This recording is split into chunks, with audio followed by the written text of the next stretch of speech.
Assalamualaikum warahmatullahi wabarakatuh. Salam rahayu, Om Swastiastu, Namo Buddhaya, salam kebajikan.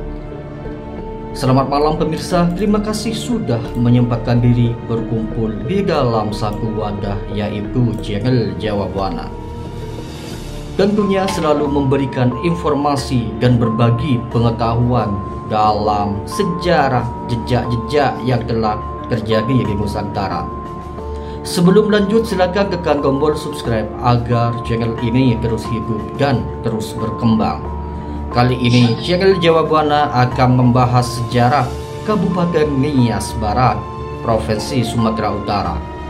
Kabupaten Nias Barat memiliki 8 kecamatan dan 105 desa.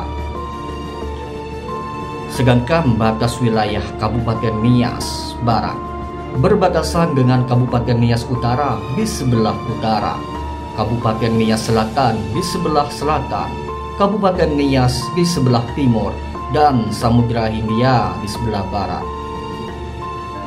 Untuk melihat Kabupaten Nias selengkapnya, mari saksikan video berikut ini sampai tuntas.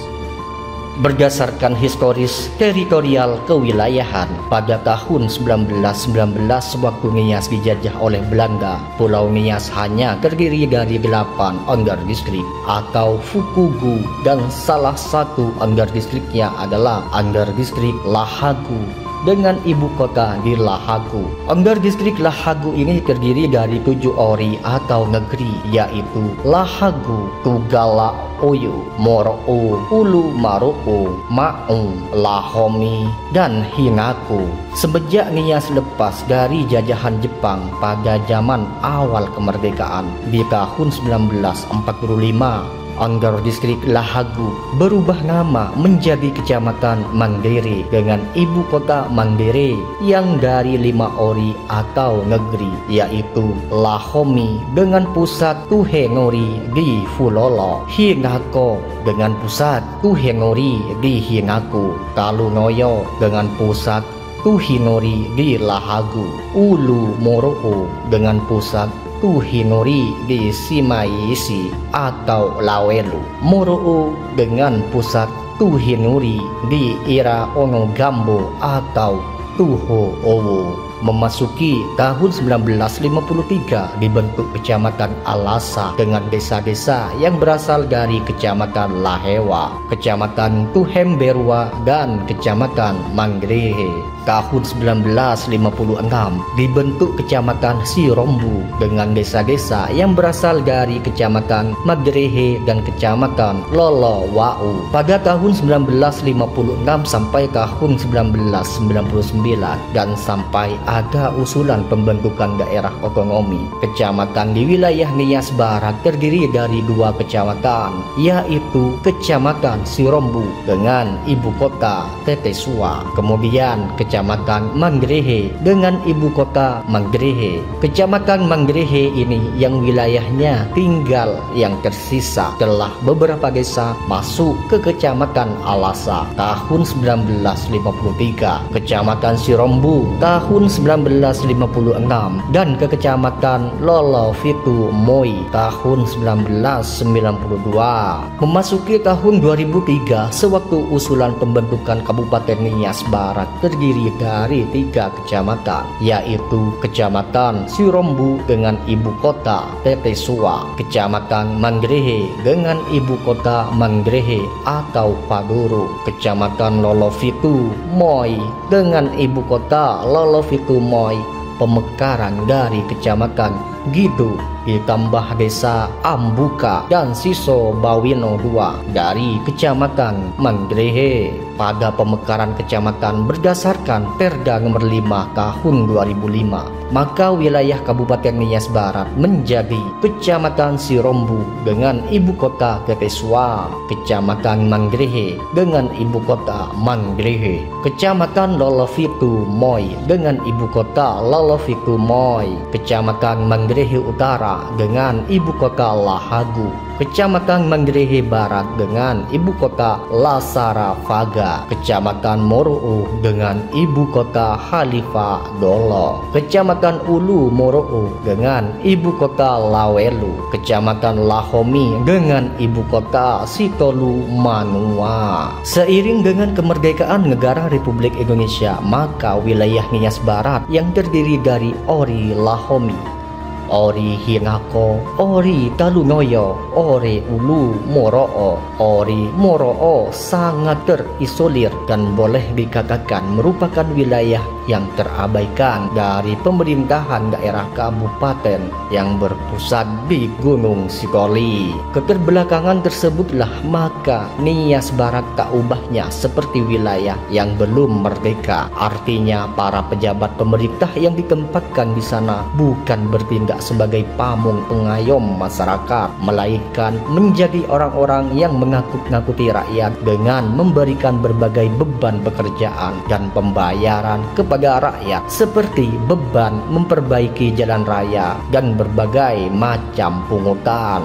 Keadaan pada birokrasi pemerintahan yang menjadikan wilayah Nias Barat terabaikan. Hal yang sama terjadi dalam bidang pelayanan keagamaan, di mana hierarki yang terlalu jauh antara jemaat dengan kantor pusat BNKP atau kantor pendeta distrik akan sangat mengganggu kecepatan pelayanan kepada masyarakat. Maka demi mengutamakan efisiensi pelayanan kepada jemaat yang berada jauh di pedalaman Nias Barat, dengan berani 3 orang pendeta distrik, yaitu Pendeta Kadalihuku Marungruri dari distrik Hinako, Pendeta Fosasi Gaili dari distrik Lahomi, dan 3 Pendeta Fangaru Gulo dari distrik Moro'o menyatakan mendirikan gereja Orahwa Niha Keriso Protestan atau disingkat ONKP, yaitu pada tanggal 16 April tahun 1952, yang mana dengan demikian memiliki keleluasaan dalam melakukan pelayanan kepada jemaat dan tidak memiliki beban psikologis yang dibatasi oleh panjangnya rentang kendali hierarki aturan gereja di BNKP.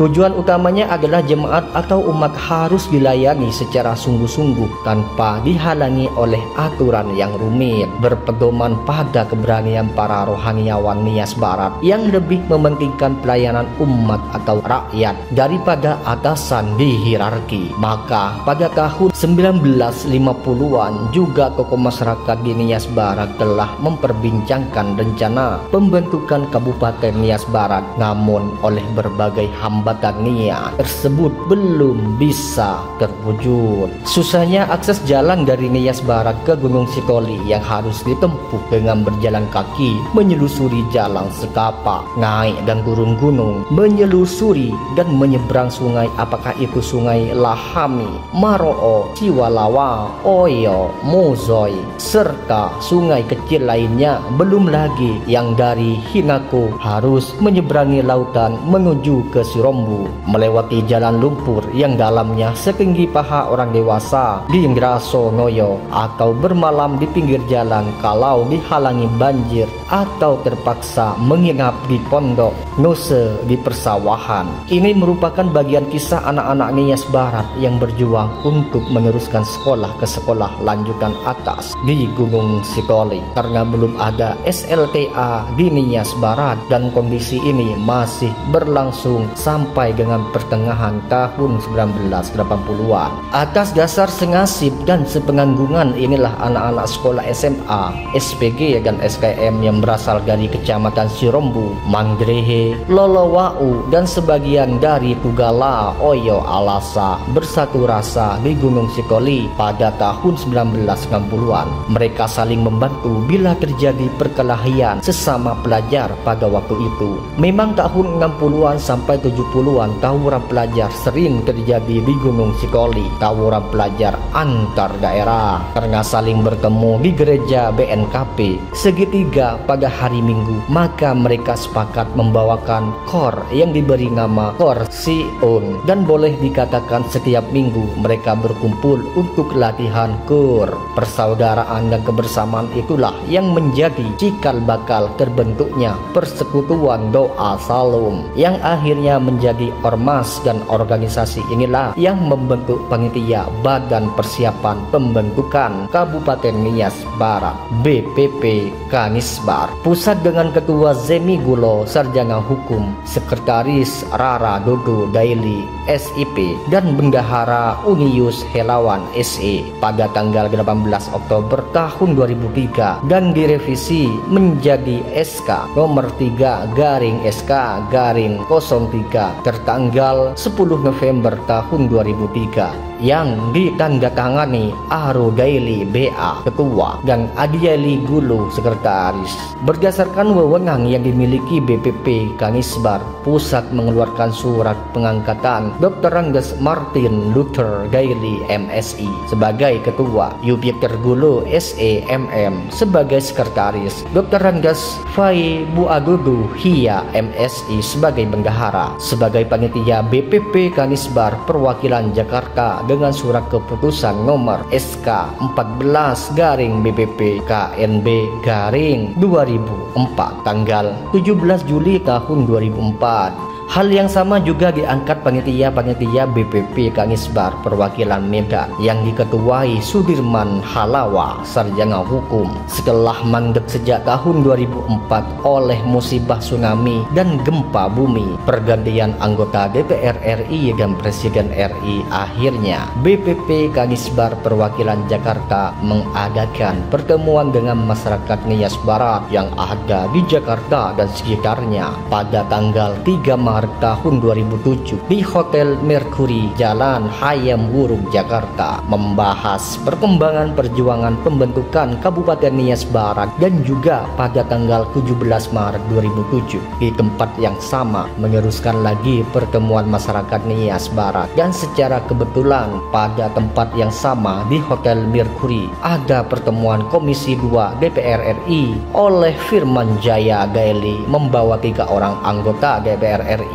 dari PDIP, yaitu Fahrudin Sarjana Hukum, Wakil Ketua Komisi 2 Dr. Ranggas Ben Vincent Jeharu MM, DRA Edi Mihati MSI, masing-masing anggota Komisi 2 ke dalam rapat masyarakat Nias Barat. Pada saat itu Bapak Fahrudin meminta agar kalau mau memperjuangkan pemekaran Nias, sebaiknya diusulkan sekaligus 3 daerah otonomi supaya ke depan peluang untuk menjadikan Provinsi Nias terpenuhi dengan ada 5 daerah tingkat 2 di Pulau Nias, dan meminta agar pada sidang Komisi 2 DPR RI pada tanggal 22 Maret tahun 2007 datang dengan membawa anggota DPRD dari Nias supaya pemekaran Nias menjadi usul hak inisiatif DPR RI. Maka pada sore hari Sabtu itu juga 17 Maret 2007 BPP Kanisbar Jakarta mengontak BPP Nias Utara, anggota DPRD 2 Nias, dan Pemda Nias untuk mempersiapkan segala sesuatunya yang dibutuhkan pada hari Kamis tanggal 22 Maret tahun 2007. Hanya dalam 4 hari kerja maka persiapan dapat terpenuhi semua, termasuk usulan baru pembentukan kota Gunung Sitoli, dan mungkin Gunung Sitoli lah proses tercepat di seluruh Indonesia